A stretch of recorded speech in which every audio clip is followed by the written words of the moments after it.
Nizam institute of medical sciences.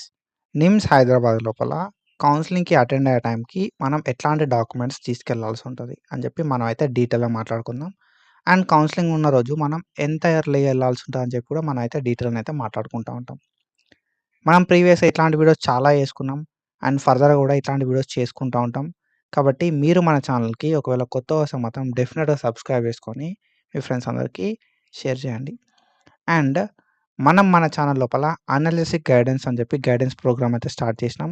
So, మీరు ఒకవేళ BPT, BSc, MLT, AHS చేద్దాం అనుకుంటే మాత్రం సో, నిమ్స్ లోపల సీట్ రాకపోయినా మనకు వేరే యూనివర్సిటీస్ ఏముంటాయి? అండ్ మనం ఫస్ట్ ఫేజ్‌లో సీట్ రావాలంటే ఏం చేయాల్సి ఉంటదని చెప్పి మనం అయితే డీటెయిల్‌గా అయితే మాట్లాడుకుంటా ఉంటాం. కాబట్టి మీరు మన అనలిటిక్ ట్యూటర్ యాప్‌ని డౌన్‌లోడ్ చేసుకొని మీకు నచ్చిన కోర్స్ లోపల మీరైతే సబ్స్క్రిప్షన్ తీసుకోరి. మనకి అరౌండ్ రూ. 154 ఉంటది సబ్స్క్రిప్షన్‌కి. ఒకసారి నువ్వు సబ్స్క్రిప్షన్ తీసుకున్నావంటే నీకు అడ్మిషన్ అయిపోయేంత సేపు మన ఛానల్ నుండి గైడెన్స్ అయితే ప్రొవైడ్ చేస్తా నేను. సో, డీటెయిల్డ్ గైడెన్స్ ఉంటది. ఎవ్రీ 10 డేస్‌కి ఒకసారి లైవ్ అయితే కండక్ట్ చేసుకుంటా ఉంటాం. సో, నేను మన యాప్ లింక్‌ని కింద డిస్క్రిప్షన్ లోపల ఇస్తా. ఒకసారి వెళ్లి చెక్ చేయండి. అండ్ మీకు ఎక్కడెక్కడ కాలేజెస్ ఉన్నాయి, ఏ కాలేజ్ లోపల ఎన్ని నంబర్ ఆఫ్ సీట్స్ ఉన్నాయి అని చెప్పి డీటెయిల్‌గానైతే నీకు క్లారిటీ అనేది వస్తది. నీకొచ్చిన ర్యాంక్‌కి, నీకొచ్చిన మార్క్స్‌కి సీట్ వస్తదా? రాదా? ఒకవేళ సీటొస్తే ఎక్కడ సీటొస్తది గావచ్చు అని జెప్పి అన్నీ గూడా క్లారిటీ అయితే అర్థమైతాయి. సో, మీకేం డౌట్స్ ఉన్నా గూడా మనం ఎవ్రీ మంత్ 10థ్, 20థ్ అండ్ 30థ్ అయితే లైవ్స్ కండక్ట్ చేసుకుంటా ఉంటాం. సో, 10వ తారీఖు, 20 తారీఖు, 30 తారీఖు ఆ లైవ్స్ లోపల మీరు నన్ను ఏ డౌట్ ఉన్నా గూడా అడగొచ్చు.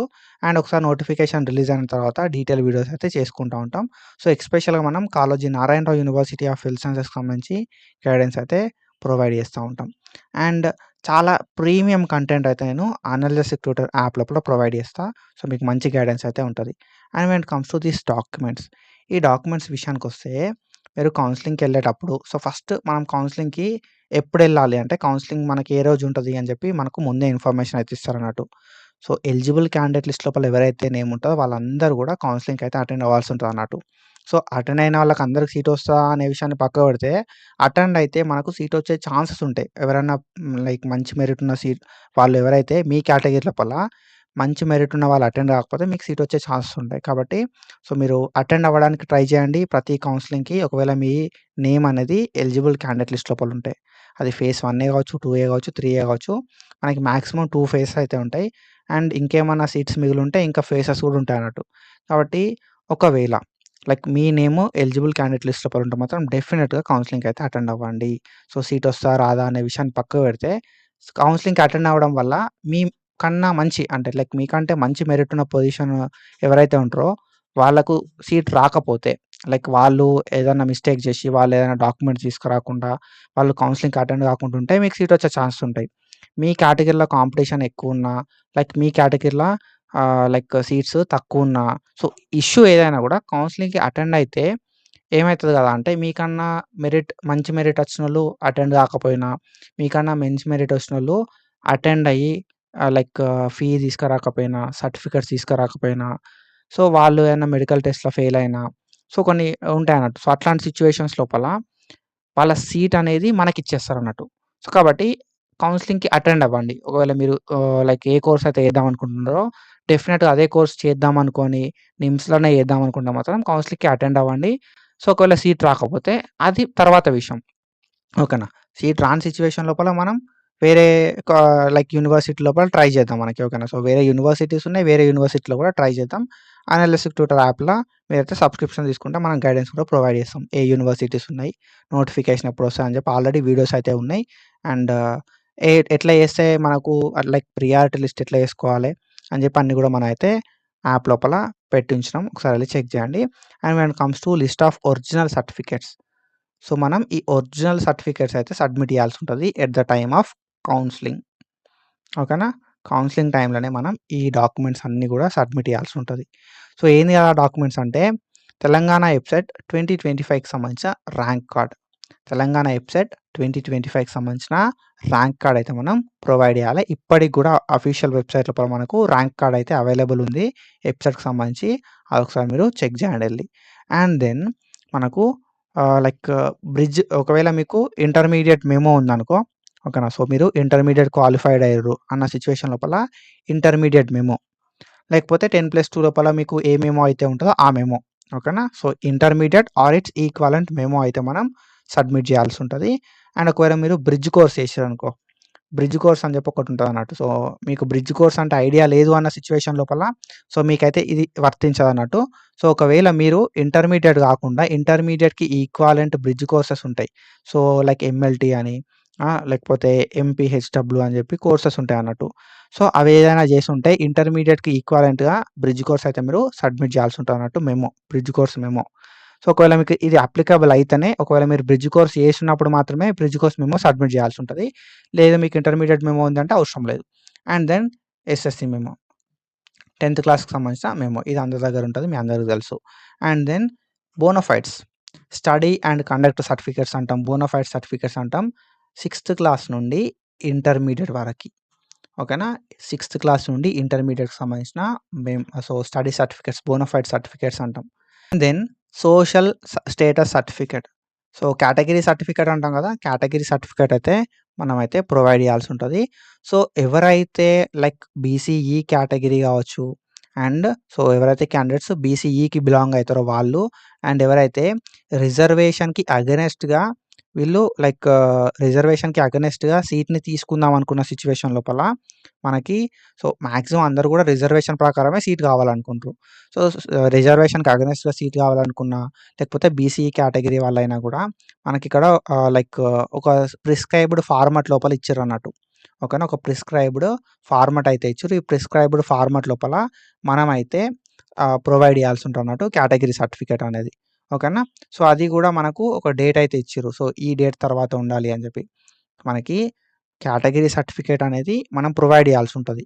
ఒకవేళ మీరు బీసీఈ కేటగిరీ అయినా, లేకపోతే రిజర్వేషన్‌కి అగైనెస్ట్‌గా సీట్‌ని క్లెయిమ్ చేసుకుందాం అనుకున్నా కూడా మీరేందంటే ఎంఆర్ఓ ఆర్ తహసీల్దార్ దగ్గరికెళ్ళి సో, మనం ఒక సర్టిఫికేట్ అయితే ప్రొవైడ్ చేయాల్సి ఉంటదన్నట్టు.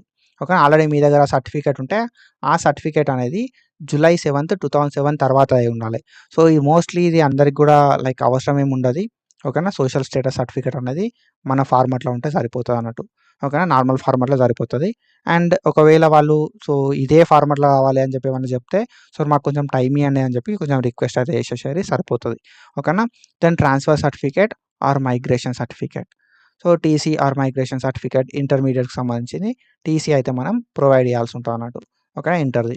అండ్ దెన్ ఒకవేళ మీరు జాబ్ చేస్తున్నట్టయితే ఓకేనా. ఆల్రెడీ గవర్నమెంట్ జాబ్ ఏదైనా చేస్తూ ఈ ఏదైనా ఈ కోర్సెస్‌లో జాయిన్ అయిదాం అనుకున్న సిట్యుయేషన్ లోపల అప్లై చేసుకొని మెరిట్ పొజిషన్ ఉండి సర్టిఫికేట్ వెరిఫికేషన్‌కి అటెండ్ అయితే మీరు ఇన్ సర్వీస్ క్యాండిడేట్స్ అయిన సిట్యుయేషన్ లోపల రిలీవింగ్ ఆర్డర్ అంటే సో, ఈ కోర్స్ అనేది ఒక 4 ఇయర్స్ ఆఫ్ డ్యూరేషన్ ఉంటది.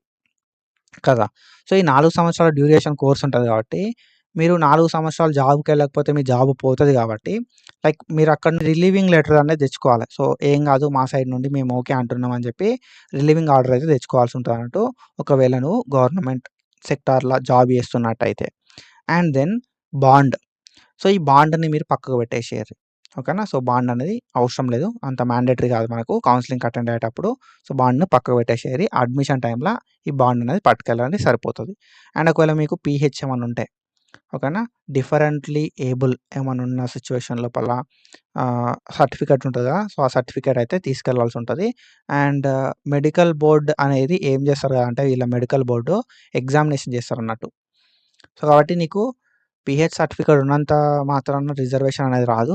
అక్కడున్న మెడికల్ బోర్డ్ అనేది టెస్ట్ చేస్తారన్నట్టు నిన్ను. ఓకేనా. టెస్ట్ చేసి ఒకవేళ ఓకే అయితేనే నీకు రిజర్వేషన్ అనేది ఇస్తారు. ఓకేనా. దెన్ సో, పీహెచ్ కన్ఫర్మేషన్ అనేది వాళ్ళు చేస్తారన్నట్టు ఒకవేళ నీకు ఆ రిజర్వేషన్ లోపల సీట్ రావాలంటే. And then income certificate and asset certificate. So, మీకు ఇన్‌కమ్ సర్టిఫికేట్ అనేది మనకు ఆల్రెడీ లైక్ మీ సేవ నుండి తీసుకుంటాం. అండ్ అసెట్ సర్టిఫికేట్ అనేది సో, ఇన్‌కమ్ కావచ్చు, అసెట్ సర్టిఫికేట్ కావచ్చు 2025, 26 అకాడమిక్ ఇయర్‌ది ఉండాలి. అంటే కొత్తది ఉండాల్సి ఉంటదన్నట్టు. ఓకేనా. అండ్ దెన్ ఈడబ్ల్యూఎస్ కోటా ఎవరైతే ఉన్నారో ఈడబ్ల్యూఎస్ కోటాకి సంబంధించి ఒక స్పెషల్‌గా వాళ్ళకొకటి ఉంటదన్నట్టు. సో, దాని ప్రకారం అయితే తీసుకెళ్లాల్సి ఉంటది. And then fees. So, fees అనేది మనకి 25,000 అయితే తీసుకెళ్ళాలి అని చెప్పి వాళ్ళు చెప్తారన్నట్టు. సో, 25,000 ఫీజ్ అయితే పట్టుకపోవాల్సి ఉంటది. సో, 25,000 ఫీజు అందరూ కట్టాలంటే పట్టుకపోవాలి. సీటొస్తే వాళ్ళు లైక్ అడ్మిషన్ ఫీ కింద కట్టించుకుంటారు. లేకపోతే లేదు.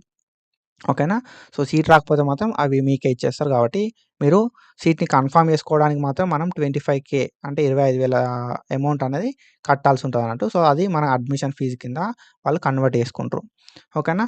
సో, ఇది అండ్ మనకి ఓల్డ్ ఓపీడీ బ్లాక్. సో, మనకి కౌన్సెలింగ్ అనేది లెర్నింగ్ సెంటర్ లోపల అయితది. ఓకేనా. సో, నిమ్స్ లోపల మనకి లెర్నింగ్ సెంటర్ లోపల ఈ కౌన్సెలింగ్ ప్రాసెస్ అయితే అయితదన్నట్టు. సో, మీకేమైనా డౌట్స్ ఉంటే కింద కామెంట్ సెక్షన్ లోపల కామెంట్ చేసేసేయండి. And this is about our names required documents. And మీకు ఆల్టర్‌నేటివ్స్ కావాలన్నా, లేకపోతే డీటెయిల్డ్ ఇన్ఫర్మేషన్ కావాలనుకున్నా కూడా మీరు మన ఛానెల్‌ని సబ్స్క్రైబ్ చేసి పెట్టుకోరి. అండ్ దాంతో పాటుగా అనాలిసిస్ గైడెన్స్ లోపల జాయిన్ అయితే మీకు time to time updates and మంచి గైడెన్స్ అయితే ప్రొవైడ్ చేస్తా. That's it for today. Follow for more content. Thank you so much. Signing off.